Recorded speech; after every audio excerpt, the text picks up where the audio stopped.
ரங்கநாயகி என்ன பண்ணுறாங்க, புதுசா சம்மந்தம் வந்து பேசி வந்து வீட்டுக்கு வந்து வர வைக்கிறாங்க. எல்லாருமே வந்து அதிர்ச்சியா பார்க்குறாங்க. பார்த்தா வந்து விக்ரமுக்கு தான் இந்த பொண்ண பார்த்துருக்கேன் அப்படின்னு சொல்கிறாங்க. எல்லாருக்கும் ஒன்றுமே புரியல. என்ன இப்படி பண்ணிட்டாங்க அப்படின்னு சொல்லிட்டு பேச வராங்க. உடனே விக்ரம் வந்து பொண்ணு கூட தனியாக பேசலாமான்றாரு.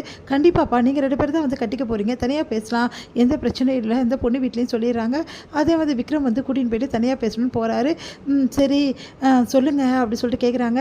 எனக்கு கல்யாணம் ஆகிடுச்சு, எனக்கு தெரியுமே ஆல்ரெடி உங்களுக்கு கல்யாணம் ஆகிடுச்சு, அது டைவர்ஸ் ஆகிடுச்சு, ஒரு குழந்தை இருக்குது, எல்லா விஷயமும் தெரியும். அது தெரியுங்க, எனக்கு 2ஆவதாக ஒரு கல்யாணம் ஆகிடுச்சு, அவளும் என் கூடவே தான் இருக்கா, அந்த ஒய்ஃபும், அந்த விஷயம் உங்களுக்கு தெரியும். என்னங்க சொல்கிறீங்க?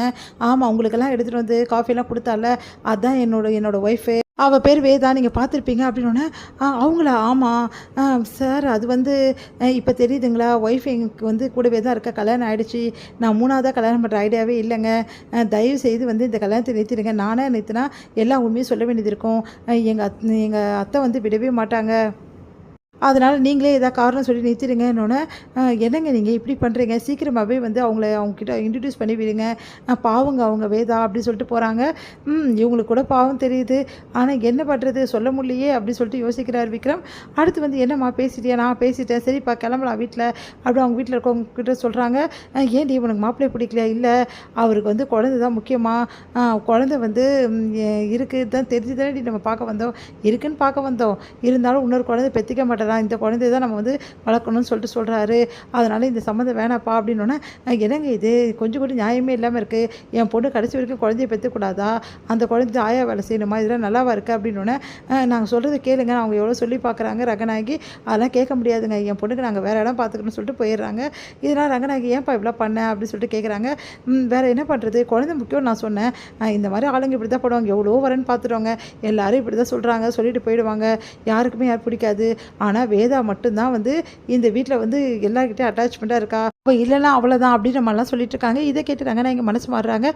வேதாவே பேசாமல் விக்ரமுக்கு கல்யாணம் பண்ண என்ன அப்படின்னு சொல்லிட்டு கெஜா கிட்டே சொல்கிறாங்க. கெஜாவுக்கு வந்து ஒன்றும் புரியாமல் யோசிக்கிறாங்க. உடனே வந்து நம்ம கேட்கலாம், அவங்கக்கிட்ட கிட்ட இருக்கீங்க, நல்லா பழகிட்டீங்க, அதனால் வந்து அவளும் வந்து குழந்தையும் வந்து நல்லா வேதா கூட பழகிட்டா, அதனால் வேதாவே நம்ம கல்யாணம் பண்ணி வச்சிடலாம் சொல்லிட்டு பாட்டி சொல்ல கெஜாவுக்கு மயக்கமே வருது. என்ன கல்யாணம் பண்ணுறது, ஆல்ரெடி கல்யாணம் பண்ணி தானே அவங்க வாழ்கிறாங்க, உண்மையிலேயே புருஷன் பொண்டாடி, இது இவங்ககிட்ட யார் தான் சொல்கிறது அப்படின்னு, ஏங்க இது விஷயம் தெரியுமா அப்படின்னு சொல்லிட்டு கெஜா வந்து அவங்க வீட்டுக்காரர் சொல்கிறாங்க.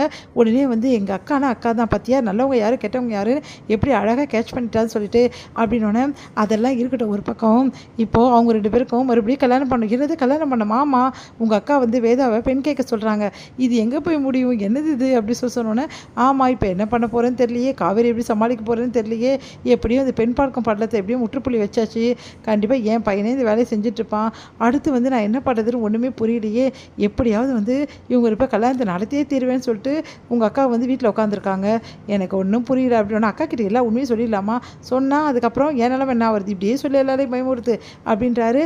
அடுத்து வந்து வேதாவோட அம்மா கிட்ட போய் எப்படியாவது பேசணும் அப்படின்னு சொல்கிறதுக்கு முன்னாடியே என்ன பண்ணுறாங்க, இங்கே வந்து ரங்கநாயகி போய் பேசிடுறாங்க. இந்த மாதிரி உங்ககிட்ட ஒரு முக்கியமான விஷயம் பேசணும், விக்ரமுக்கு வந்து உங்கள் பொண்ணு வந்து வேதா வந்து கல்யாணம் பண்ணி வைக்கணும்னு ஆசைப்பட்றேன், அதுக்கு என்ன சொல்கிறீங்கன்னு ஒன்றும் புரியாமல் யோசிக்கிறாங்க. காவேரி என்னது இது, ஆல்ரெடி கல்யாணம் ஆனவங்களுக்கு கல்யாணமா அப்படின்னு சொல்லிட்டு காவேரி வந்து அப்படியே வந்து பார்த்துட்டே இருக்காங்க.